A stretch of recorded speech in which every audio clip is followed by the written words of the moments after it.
El exalto comisionado de paz y actual director del partido de la U, Luis Carlos Restrepo, también fue mencionado en la declaración de Rafael García. Juan Luis Martínez. María Cristina, el paramilitar conocido con el alias del Pájaro, habría sido persuadido por Luis Carlos Restrepo para no declarar contra Nancy Patricia Gutiérrez. Así lo asegura García, citando como fuente de la información a alias Don Berna. Los jefes paramilitares fueron extraditados el martes 13 de mayo.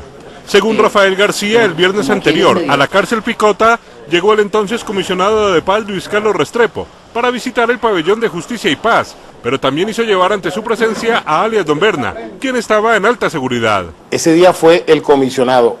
¿Por qué? Trataban de calmarlos porque, si usted no recuerda, el miércoles anterior a ese viernes habían extraditado a Carlos Mario Jiménez a Estados Unidos, entonces pues había cierta inquietud y habían ido a tranquilizarlo. Según García, la misión del comisionado consistía en tranquilizar a los paramilitares, asegurándoles que no iban a ser extraditados. Él mismo me contó, el comisionado de paz les dijo: miren, no se preocupen, el gobierno está muy conforme con lo que ustedes han hecho, los impulsa a que continúen. Sin embargo, Don Berna aseguraba que la misión principal de Luis Carlos Restrepo ese día era otra. Don Berna me dijo: Rafa, y en verdad lo que fue, me dijo Don Berna, en verdad lo que fue el comisionado fue hablar con el Pájaro para decirle que no fuera a acusar a Nancy Patricia.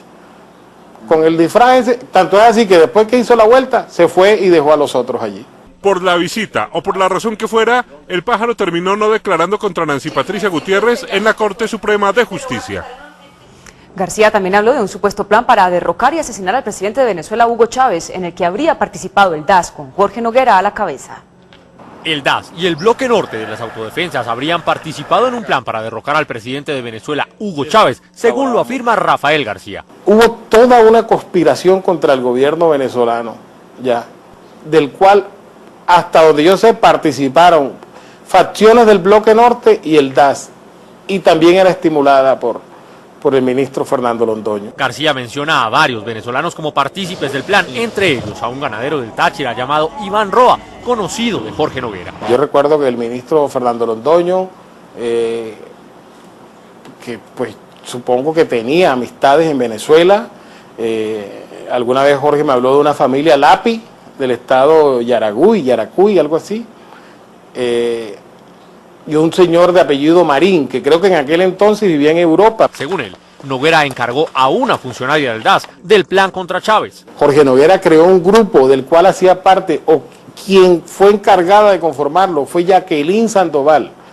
Como premio a esa labor, Jorge la nombró a ella, primero subdirectora de contrainteligencia y luego directora general operativa. También dice que Jorge Díaz, un exdirector seccional del DAS, fue enviado para cumplir una misión secreta en territorio venezolano. Jorge Noguera con Jorge Díaz lo quitó como director del DAS y lo puso a trabajar de una manera encubierta en operaciones clandestinas. Rafael García asegura que el plan se cumplió a finales del año 2002, coincidiendo con la huelga general declarada en Venezuela. Era el saboteo del aparato productivo de Venezuela.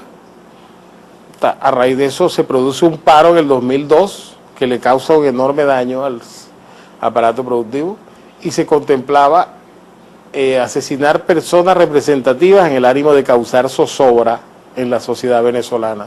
También que le consta que desde Colombia se enviaron explosivos a Venezuela. Muchos explosivos fueron pasados por funcionarios del propio DAS por allá por el puesto fronterizo Paraguayón en presencia mía, yo lo vi cuando los pasaron. Y que Hugo Chávez no era el único blanco de la supuesta conspiración. En los planes que yo conocí figuraba el presidente Hugo Chávez, José Vicente Rangel, quien en ese entonces era ministro del Interior, Jesse Chacón, y el fiscal general Isaías Rodríguez. En su declaración, García también menciona a Rafael Alonso, hermano de la conocida cantante María Conchita Alonso, como el dueño de la finca que albergó a 70 paramilitares que supuestamente partieron de Colombia con la misión de desestabilizar Caracas, pero fueron detenidos y posteriormente deportados al país. La versión de García coincide con la sostenida hace apenas una semana por el presidente de Venezuela al referirse a la participación del DAS de Colombia en una conspiración contra su gobierno.